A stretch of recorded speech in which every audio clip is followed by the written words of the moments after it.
Contoh yang sering disebutkan oleh para ulama kita, ya saya pun juga sering menyampaikan contoh ini, yaitu yang terjadi pada diri seseorang yang disebut dengan Abdullah Al-Qasimi, salah seorang asalnya dari Mesir, pernah belajar di Qasim, yang kemudian dibantah oleh para ulama di zamannya, termasuk Syekh Abdurrahman As-Sa'di dan yang lainnya.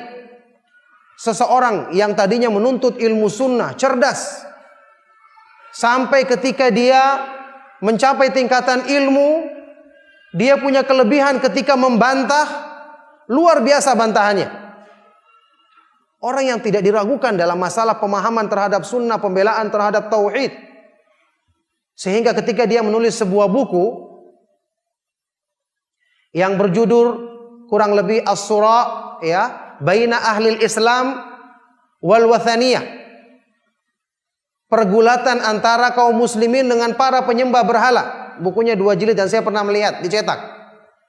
Ini buku isinya sangat indah dan luar biasa. Sampai-sampai para gurunya memuji buku ini dengan mensifatinya sebagai, ya ini mubalaghah, pujian yang tinggi, mensifati buku ini sebagai harga untuk masuk surga, tiket masuk surga. Ini mereka mengatakan, laqad ishtara al-Qasimi bi kitabihil jannah. Sungguh Al-Qasimi ini telah menjadikan dengan bukunya ini untuk membeli surga, tiket masuk surga.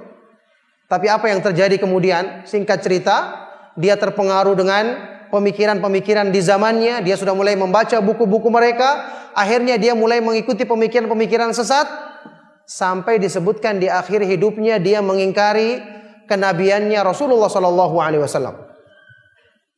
Bahkan dia mensifati Islam sebagai agama yang merupakan beban, yang diturunkan sebagai beban untuk memberatkan manusia. Na'udzubillahi min dzalik.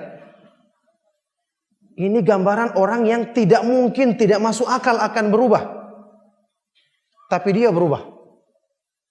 Karena hati manusia itu di tangan Allah Subhanahu wa taala. Hidayah adalah miliknya.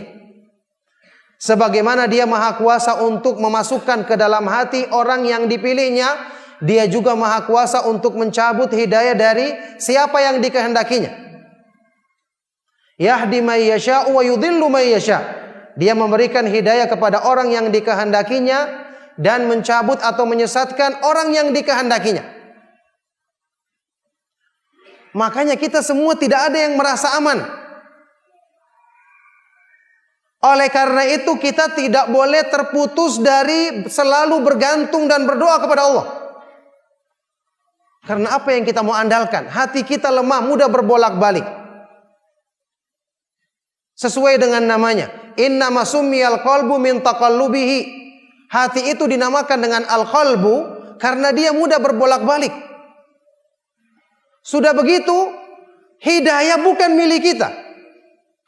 Allah yang memilikinya. Kalau kita tidak selalu meminta kepada yang memilikinya, dikhawatirkan akan dicabut. Sudah begitu ditambah lagi parah keadaannya, hidayah yang ada di dalam hati kita itu belum menancap dengan sempurna